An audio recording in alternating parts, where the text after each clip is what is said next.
ഓം നമഃശിവായ. ഇന്നത്തെ വീഡിയോയിൽ മഹാമൃത്യുഞ്ജയ ഹോമത്തെക്കുറിച്ചാണ് പറയുന്നത്.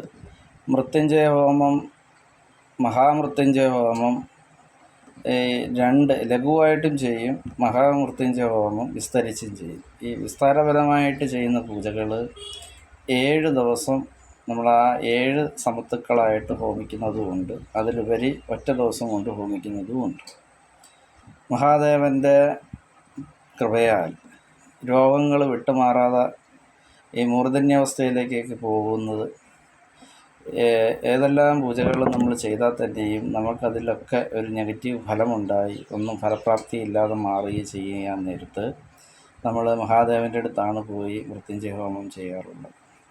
അപ്പോൾ ഈ മൃത്യുഞ്ജയ ഹോമത്തിൻ്റെ ഒരു പ്രധാന രീതി എന്ന് പറയുന്നത് മഹാമൃത്യുഞ്ജയായ രുദ്രായ നീലകണ്ഠായ ശംഭവേ അമൃതേശായ ശർവായ മഹാദേവതായേ നമഃ. ഈ ഒരു ധ്യാനം മനസ്സിൽ നമ്മൾ ഉരുവിട്ടുകൊണ്ട് ഈ ഒരു പൂജാവേളയിൽ ആ 7 സമത്തുക്കൾ ഹോമം നടന്നു തീരുന്നിടം വരെയും ഓം നമഃശിവായ നമഃശിവായ എന്നുള്ള ആ ഒരു പഞ്ചാക്ഷരി മന്ത്രം മനസ്സിൽ ജപിച്ചുകൊണ്ട് നമ്മൾ ആ ഒരു സമത്തുക്കളുടെ ആ ധൂപപടലത്തിൻ്റെ ഇടയിൽ നിന്ന് പൂജയിൽ പങ്കെടുത്താൽ തീർച്ചയായിട്ടും ആ മൃത്യുഞ്ജയ ഹോമത്തിൻ്റെ ഗുണഗതികൾ നമ്മൾക്കുണ്ടായിരിക്കും. മൃത്യുഞ്ജയ ഹോമത്തിന് ചിറ്റമൃത വള്ളിയാണ് ഹോമത്തിന് ഉപയോഗിക്കുന്നത്. അതിൽ പേരാൽമുട്ട്, കറുക, എള്ള്, പാല്, പാൽപ്പായസം, ഇത്തരം കാര്യങ്ങളാണ്, നെയ്യ്, ഇത്രയും ദ്രവ്യങ്ങളാണ് ഉപയോഗിച്ച് നമ്മൾ മൃത്യുഞ്ജയ ഹോമം ചെയ്യുന്നത്.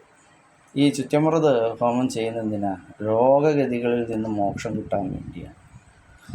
പേരാല് മൃത്യുർദോഷങ്ങളിൽ നിന്ന്, കറുക അരിഷ്ടതകളായിട്ടുള്ള എല്ലാവിധ ദോഷഗതികളും മാറാനും, എള്ള് ദീർഘായുസ്, അതേപോലെ തന്നെ മറ്റ് പ്രേത ശാശുക്കളിൽ നിന്നുള്ള ഉപദ്രവഗതികളിൽ നിന്ന് മാറാനും, പാല് ശരീരപുഷ്ടി ഉണ്ടാവാനും മനസ്സിന് സുഖം ഉണ്ടാവാൻ, ഈ പാൽപ്പായസവ ശിവൻ്റെ അനുഗ്രഹം നമ്മളിലേക്ക് പ്രസാദമായി ഒഴുകിയെത്താം.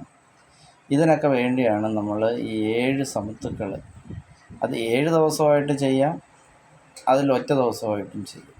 ഇതെല്ലാം വ്രതശുദ്ധിയോടുകൂടി നമ്മുടെ ആരൂഢങ്ങളിൽ വെച്ച് നമ്മൾ ചെയ്തു കഴിഞ്ഞാൽ തീർച്ചയായിട്ടും അതിൻ്റെ ഒരു പ്രയോജനം നമുക്കുണ്ടാകും. ക്ഷേത്രങ്ങളിൽ ഈ 144 പ്രാവശ്യം 1008 പ്രാവശ്യം ഈ നാമജപം നടത്തി പൂജ നടത്തത്തക്ക രീതിയിലുള്ള ഒരു സമയപരിധി അവിടെ ഉണ്ടാകുമോ എന്നുള്ളൊരു കാര്യം സംശയം. അപ്പം ആരൂഢങ്ങളിൽ കൃത്യമായിട്ട് നമ്മുടെ പക്കനാട് അല്ലെങ്കിൽ ശരീര ശുദ്ധിയോടുകൂടിയും വീട്ടിലെ ശുദ്ധിയോടുകൂടിയും ചെയ്യാൻ പറ്റുന്ന ഏതെങ്കിലും ഒരു 1-ാം തീയതി ദിവസങ്ങളിലോ ഒക്കെ വൃത്തിയായിട്ട് നമ്മൾ ഈ ഒരു പൂജ ചെയ്താൽ തീർച്ചയായിട്ടും ഒരാൾക്ക് മാത്രമല്ല, ആ ആരൂഢത്തിൽ താമസിക്കുന്ന വ്യക്തികൾക്ക് ഉപരി പരിസരവാസികൾക്കും, അതിലുപരി ഈ ധൂപ പടലം എവിടെല്ലാം എത്തുന്നുവോ അവിടെ ഒക്കെ അതിൻ്റേതായിട്ടൊരു ചൈതന്യം നമ്മളിലേക്ക് പ്രവഹിക്കും എന്നുള്ളതാണ് ഈ ഒരു പൂജയുടെ സത്യം.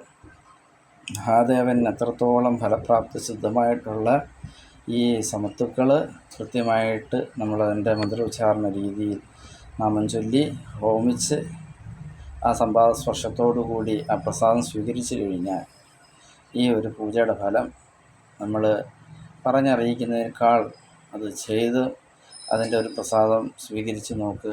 അപ്പോൾ അതിൻ്റേതായിട്ടുള്ള ഗുണവും ഫലവും നമുക്ക് അറിയാനും പറ്റും. നമ്മളറിയാതെ തന്നെ ഭഗവാനിലേക്ക് ലയിച്ച് ഭഗവാന്റെ ദാസനും ദാസിയായിട്ട് മാറാൻ ഈ ഒരു പൂജ തന്നെ ധാരാളമാണ്. അത്രത്തോളം ശക്തമായിട്ടുള്ള ഒരു ചൈതന്യം നിറഞ്ഞതാണ് ഈ മൃത്യുഞ്ജയ ഹവനം.